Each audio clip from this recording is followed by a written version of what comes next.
As Gregorian for Slovenia, Miriam Gusner maybe out of practice with a rifle, 2 misses on the first prone, and Kaiser Makarainen done what she's done pretty much all the season, is made life difficult on the very first shoot. Now look at this shooting, this is a complete change from yesterday. Fantastic shooting from the first visit to the range.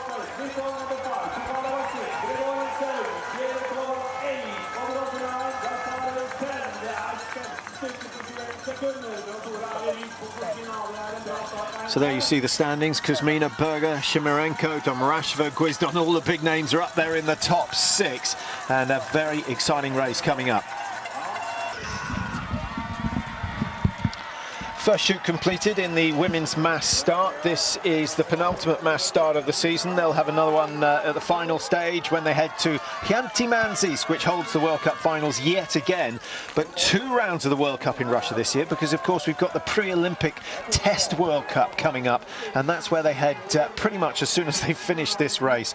It's a tough season. They'll be looking forward to the end, but what's nice, Mark, is that the sun comes out and spring-like conditions. There's a smile on everyone's face. They're walking around in t-shirts in the hotel instead of being wrapped up in duvets, and it's just there's a good feel, and that's really at this time of the season, that's what you need.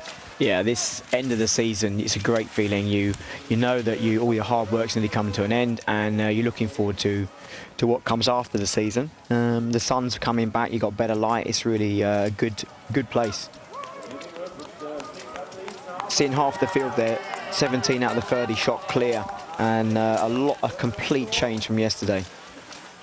Now, a missed shot on the first shoot is probably less critical than the missed shot at the end of the race, but these women going clear initially. The only not many have gone with 2 misses. Gusner has, of course, from Germany.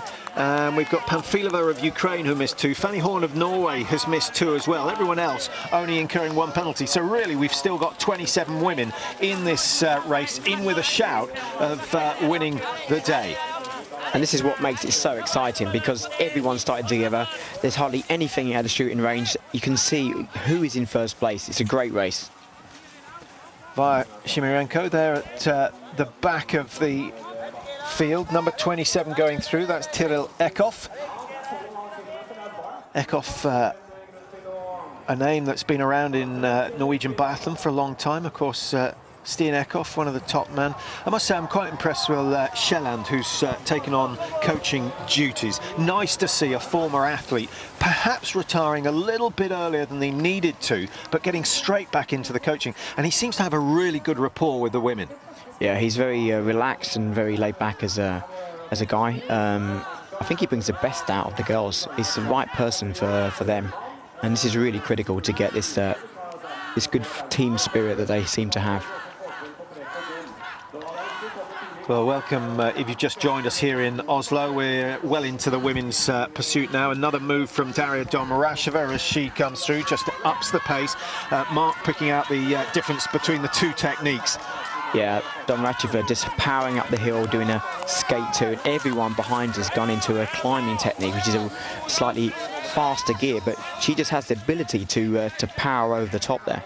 Ends up changing at the top, but yeah, that's interesting. I mean, I think it's difficult to know which one is harder to do. If you're powerful enough to do the skate 2 all the way to the top, it's great. But if you then have to switch from skate 2 to skate 1 3/4 of the way up, that transition can often take quite a lot out of the body. Yeah, you've got to be quick. You cannot stop. You just got to switch and go. But it shows the level of the athlete, or where they are right now in the season. Either they can do it, or they've got to use a different technique.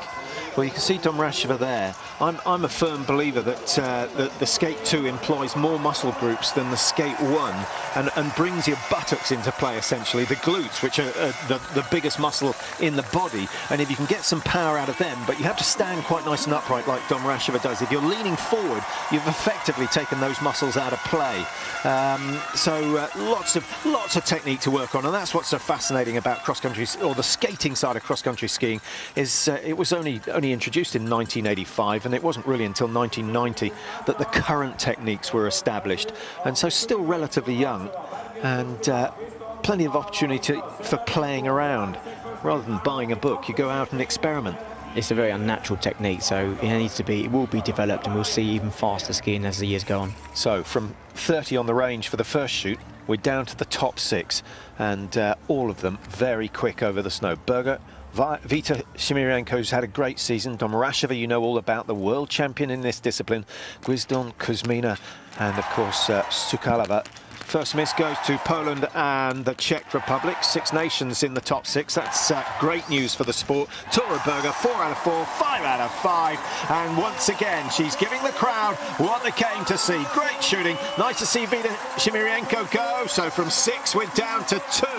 And Domracheva just 1 miss. So 150 metres got thrown away. Be interesting to see whether she can close that gap before the first shoot in the standing position.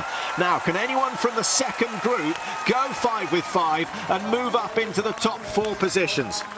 Grigorin going well, Oberhofer of Italy going well. Of course, she's still on a high, having taken a medal in the women's relay down in Novo Mesto. Andrea Henkel clears all 5, Bescon clears 5, and the shooting in Group 2, where the pressure isn't quite as intense, much, much better. I think we're going to see a big change now. Suddenly a switch over with the middle runners there, just coming up, shooting fantastic and getting out there. So this race is changing all the time. Yeah, as is nearly always the way, but it's the world number 1 leading the way. She's been so consistent this year. It's remarkable what she's achieved. Just remember, she's got 10 wins already this year, Tora Berger, and if she gets another 3, she will equal the record that Bjorndalen achieved back in 2005.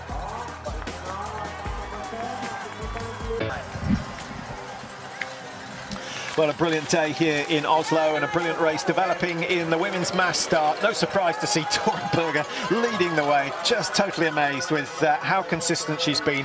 She had a fantastically successful World Championships. Many people would have relaxed after that, but no, she's kept the intensity right there.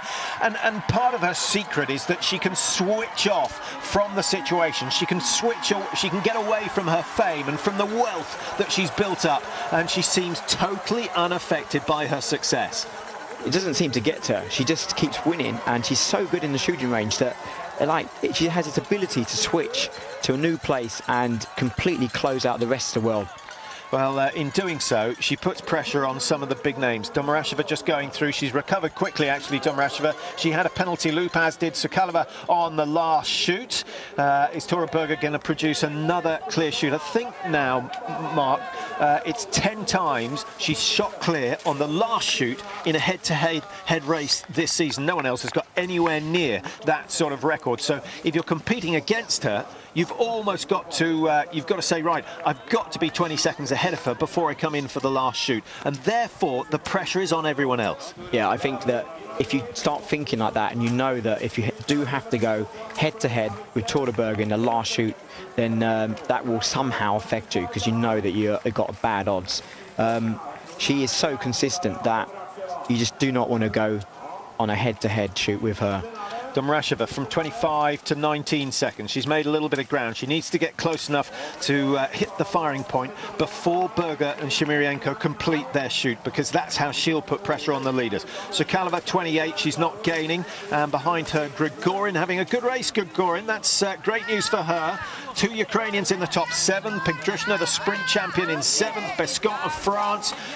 She'd certainly enjoy beating her teammate Dorin in this race here. A real shame about Brunet, Mark, formerly the French number 1, called it a day down in Novo Mesto. Not forever, she said, I hope. Just retired early from this season because nothing was going her way.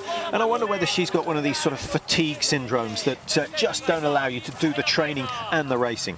Yeah, it's so easy to overtrain. If you really want to have a good season, you want to be on top form. So it's not a surprise when you start maybe feeling the season has not gone the way you expected. So take my hat off to her. She throws the towel in, just knows that, well, what's the point? go back to the drawing board, reload, come back stronger next year. Yeah, let's hope so, because she's an exciting athlete, shoots brilliantly, but has been disappointed with her ski speed for the last 2 seasons, to be honest, and felt that she was certainly deserving of podium places the way she was shooting. But it's a combination, and the person who has the best combination of skiing and shooting at the moment by a country mile is Tora Berger, and lots of fans emailing saying well done to Tora. Messages from Chad in Australia, not the sort of country you associate with biathlon, but I hope you're enjoying it. It certainly looks as though we're going to have some good races before the end of the season. Message from Keith Jens coming in. I suspect you know him, Mark. Yeah, I know him as the Blowfish.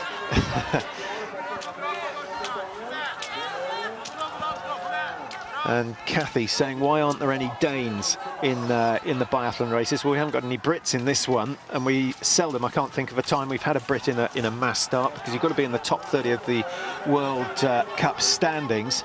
The Danes, well, the obvious reason is they haven't got any hills to train on, and the hills that they climb in this sport are really tough. But all the Danish skiers I know tend to go to Norway to live and work, and they don't have the support, they don't have the financial backing, so they have to combine working with training, and as we said on Thursday, that doesn't work. No, it's not the ideal combination to be at this level. A lot of the Danes also kind of connect themselves with the Greenlanding movement, but there is some Danes doing biathlon. It's this not at the right level now to be in this kind of biathlon World Cup. So into the range for the 3rd time, and applause of respect. I think it was a standing ovation for Tora Berger as she went down the back straight. She's got one more